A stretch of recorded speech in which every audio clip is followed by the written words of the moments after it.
Okay, welcome back, everybody. Sorry for this little delay, but Ron is here now, and he'll take us through his presentation and about effective knowledge management that's working with humans and AI. So over to you, Ron. Okay, thank you, Dira. Can you see my screen okay? Yes, we can see it. Okay, thank you. And hello, everybody. I've had the privilege of working with Unicom for many years, actually. So I would really like to thank Unicom for inviting me to speak on effective knowledge working, the human and AI dimensions. So let me very quickly introduce Knowledge Associates, who are a small international group of research and education companies. And as pictured here, we're based in Cambridge, UK, at St. John's Innovation Centre since 1995. The centre was established by St. John's College, part of Cambridge University in 1987, and it hosts and supports knowledge and innovation-driven companies. It's an innovation hub that is primarily concerned with helping innovative startups with knowledge-driven products and services, although it also has larger international organizations that we're working with, like the British Standards Institution, which has a small team there working with data analytics and artificial intelligence. So like all innovation hubs around the world who are closely connected to their universities, there's a lot of new knowledge, there's a lot of new creation, great ideas, new insights being developed every minute of the day. So we're interested in helping them to find, to transform into innovative products and services. So let me start with a quotation of somebody who's inspired me over the years, the late Professor Peter Drucker, and read it in the context of today's talk about knowledge and innovation. The most important and indeed uniquely contribution of management in the 20th century was the 50-fold increase in the productivity of the manual worker in manufacturing. The most important contribution management needs to make in the 21st century is similarly to increase the productivity of knowledge work and the knowledge worker. And around about that time, I was asked by the American Business Journal to write an article on the future of knowledge management. That's for the period 1998 to 2007. Well, that was a challenge. And there have been many, many great changes since then, especially the color of my hair. And in essence, I was concerned at that time that we might throw the baby out with the bathwater. As there was, in my opinion, too much what I call ordinary or operational KM at the time, which delivered some good results and some mediocre results, more incremental progress. But in my opinion, there was not enough extraordinary, or what I prefer to call strategic KM, which can transform organizations and deliver very high value. And that makes a big difference. 10 years later, I was asked to repeat the exercise for the next 10 years. And I stated then that we still needed to embrace the more extraordinary new ways and the more innovative knowledge-driven products, services, and tools. I was also concerned about when to share knowledge and when to better protect knowledge and measure, and the need for more trusting cultures and principles. So I felt that KM was a bit of a label and that we needed to better integrate KM more naturally with other disciplines. So I turned my attention to work on the integration of all these disciplines and where standards underpin all of that. And I've been working on these 6 areas, these 6 key areas: knowledge management, communications, information management, quality management, collaborative partnerships, innovation management, asset management. And I've been looking at the integration through what's called the Common Management Systems Standard for ISO, or MSS as it's known. And then I developed a framework that helps organizations to turn these very high-level principles and standards into daily practice. It's an implementation framework for more effective knowledge working as individuals, teams, and entire organizations. If you're interested to know more about this framework, I'll give my contact details at the end of the presentation, and we'll gladly send you a detailed paper. But let's now discuss AI and its meaning and some of the developments where it might impact knowledge management. I have 3 questions.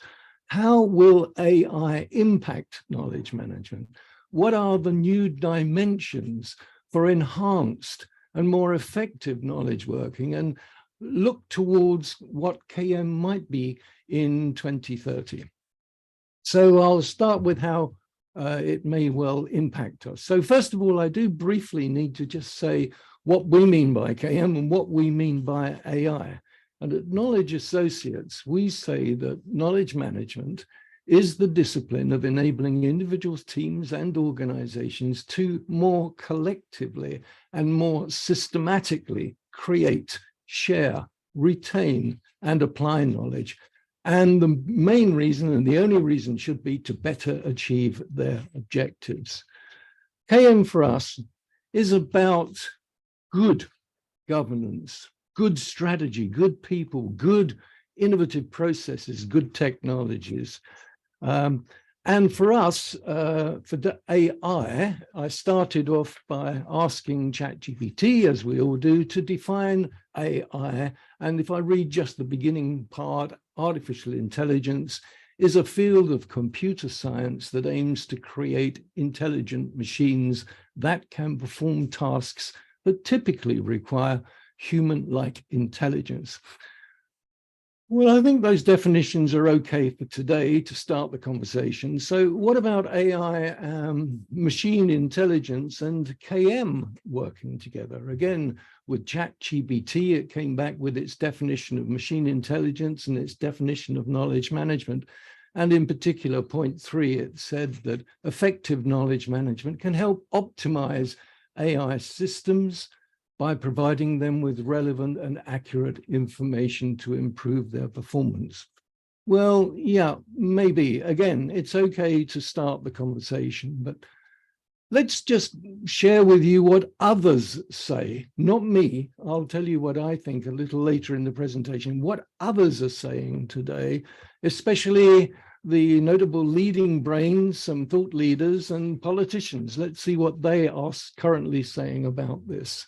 First of all, Sundar Pichai, the CEO of Google, said very recently that knowledge workers will be the most disrupted.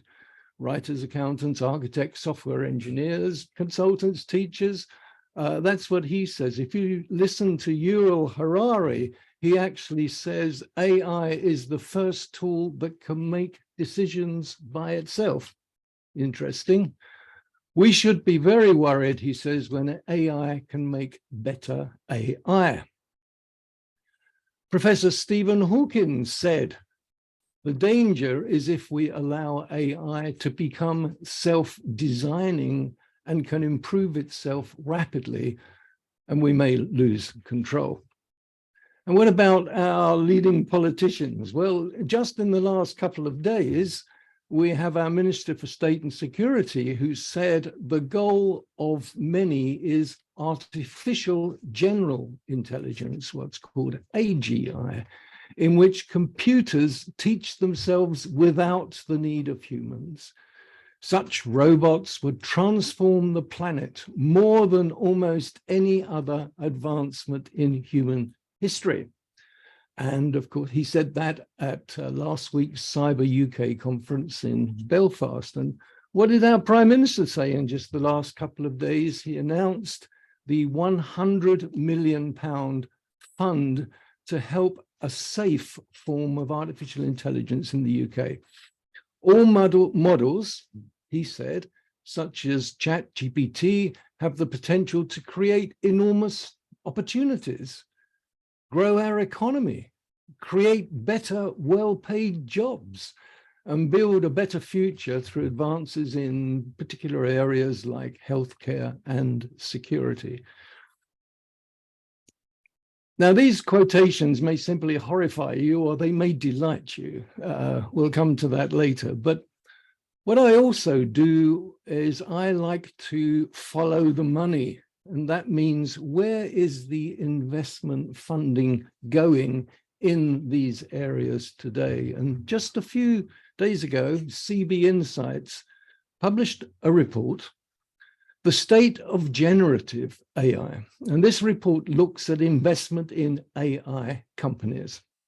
And as you can see, the funding for 2021-2022 was, in one area, $822 million in visual media companies. And the highest funding was in that category of enterprise AI avatars, 253 million. And a further 586 million was invested in that period of time in generative AI interfaces, of which the highest funding category again was 211 million for productivity and knowledge management. That's their words, not mine. And it's interesting to see that the greatest momentum, in their opinion, in funding is in the generative AI interface. Indeed, we all know that much of ChatGPT's extraordinary success, from 1 million users in the first week to 10 million users in the first month, and they're around 100 million in a couple of months, some of that has been attributed very much to the very, very friendly user interface for all. So it's clear there's a lot of interest and in the future of AI, and the money is going into those areas. But what does this mean for humans, and in particular knowledge workers? You may have read the Goldman Sachs report recently on how AI can actually affect or impact hundreds of millions of jobs at least. Well, I think we can briefly say, at least, I'm sure you will all agree, that it's already been shown well that AI can, at worst, replace and enhance, at best, our general human cognitive abilities, regardless of the jobs that we're doing. But even if we think a little more about the knowledge worker, we can see that the key disciplines or the key areas of knowledge workers also can, at worst, be replaced or at best significantly enhanced by AI. But there's nothing new about AI at all. Many of us have been using tools for years that have got embedded within them AI, whether it's Alexa or Siri interfaces, or language translations, or natural language capture, or reading and summarizing large documents, whatever it is, many applications of AI. What is new, and what I suggest is creating the greatest impact by far, and where the investment funding is going, as I've just shown you, it's in the area of generative AI. And generative AI, well, if we train it with images, it generates images. If we train it with code, it gets code. If we train it with text, it generates text and spoken word, etc. But artificial general intelligence, as stated here, is a hypothetical intelligent agent which can learn to replicate any intellectual task that human beings or other animals can. That's a big take. It's a prediction, and some saying that it may be achieved in 50 years. Some AI scientists are saying it can be achieved within 10 years, and some even say less. Well, nobody can be certain, but this is a little scary, and it's caused a large number of leading AI scientists and practitioners, over 1,000, to request a halt beyond GPT-4 for 6 months to evaluate the impact. Will that make a difference at all? Just next month here in Cambridge University, there is a meeting of leading AI scientists to discuss some of the dangers of AI. Some see this as an arms race and the significant existential risk to humanity. And some see this just as old major resistance we've always had amongst people since the Industrial Revolution, and its claims are in many areas overhyped. What do you think? Well, what do I think are the new dimensions for enhanced and more effective knowledge working? There is a clear gulf of understanding at the moment, in my opinion. First of all, an effective knowledge worker for the future must have a more holistic view, a broader view of the entire organization. And what I referred to earlier as this knowledge cluster of the key disciplines and their relationship to knowledge management. There will certainly be a need for a greater understanding of ethical principles in the use of AI and knowledge work. And generally, effective knowledge working for the future will require us to work with higher orders of meaning and purpose and deeper knowledge. I repeat that because I think that's really key. It requires us to work with higher orders of meaning, purpose, and deeper knowledge. Inevitably, this will require us to understand the essence of at least the key global standards, and whether we like it or not, I'm convinced that there is and there needs to be some more regulation of AI in our personal and our work lives. This integration can be achieved through common standards that comply with management system standards protocol. But most importantly for me, effective knowledge working will be about ensuring a proper alignment between the use of AI tools, KM, and the good of humanity. Several of these KM and AI standards already exist and can be purchased, quite frankly, for not much more than the price of a couple of good books. For example, I mentioned earlier on the left-hand side, we have the ISO 30401 standard, which was published in November 2018. In November 2022, just below that, the BSI published BS 34401 as a good guide to the application of the standard. On the right-hand side, in 2019, ISO published the 56002 Innovation Management, Knowledge Creation and Innovation Management as a guide to innovation management. And the 56001, which is the requirement standard, is in its final stages of development. Even for AI standards, there are two standards here. There is the ISO 22989, which is primarily concerned with artificial intelligence concepts and terminology, and that's key. Otherwise, there's a lot of confusion. And there is the ISO DIS 42001. DIS means Draft International Standard. You can purchase it, but it's still in its final consultative stage. To help us with ethical standards and ethical principles, the IEEE Standards Association developed the P7000 in 2001. It was originally called the Ethical Design of Autonomous Intelligent Systems, and now there is a family of standards there. And most interestingly, just below that, in recent months, the AI Standards Hub was launched. And as you can see, it's led by the Alan Turing Institute. It's partnering with the BSI, the National Physical Laboratory, and HM Government. I would suggest that integrated ethical principles, standards, and knowledge platforms are transformative for all organizations. So let me summarize and suggest to you a few thoughts on the possible future of KM for 2030.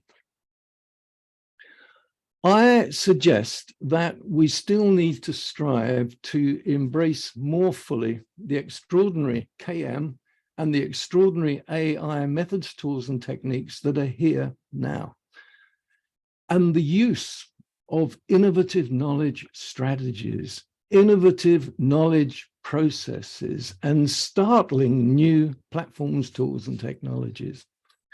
I would also hope that effective and more strategic knowledge management will be better applied to the UN 2030 vision for solving the 17 sustainable development goals. There's a lot of good work that's gone on over several years of good KM within the UN agencies, but there is so much more that yet needs to be done to better manage knowledge, particularly strategic knowledge, towards achieving those goals. Concerning regulation of AI, I'm not sure how we're going to do that. I did like the idea I heard the other day that we need to consider perhaps a UN agency for AI, like the IAEA, the International Atomic Energy Authority, but where that has a team of inspectors ensuring that nuclear facilities are used for the good of humanity. But maybe the same could be done for AI, but I don't know how that would be managed. So to me, clearly there is much to discuss and there are still far more questions than answers. But if you're interested in continuing the conversation with us, then please do contact me or join our forum or visit our website. So finally, I ask myself the question, what is the one most important takeaway I could suggest today for effective knowledge working and the human and AI dimensions? And I believe that should be alignment of AI to human values. I asked Dali to draw that picture in digital art form, and this is what it produced. It created the art and the words and the name, Alai, I'm not quite sure how to pronounce that, which it actually confused me at first until I looked up what that meant. And it means precious, noble, defender of the people.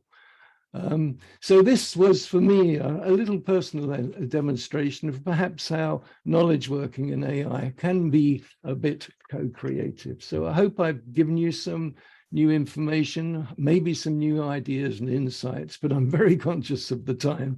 So I'll stop there and hand back. Thank you, Ron. That was very, very engrossing and very interesting. The only problem is we've seriously run out of time. Yes. So if there is a few raised hands, if you could put your questions in very quickly, because we have the next one to start in 1 minute more, 1 minute to go. So there is a Q&A slot underneath your screen. Ron, if you can see it. No, I can't see that. I stopped sharing my screen. I probably okay. see it. Yeah, just stop sharing the screen. Okay. Q&A, right. I've got no open questions in. And then if you look, if it is in chat. In chat. There's nothing in, okay, there. Jump to the latest. I just got to thank. It just says thanks, Ron. Okay. All right. Okay. So that's great. Thank you very much. And we're sorry you can't join us for the panel. I'm so sorry about the timing, but okay. Okay. And then we'll talk to you later. Okay, thank you very much. Okay. Thank you. And let us now go to the next presentation, which is from Nuclear Waste Services. Thank you. Bye.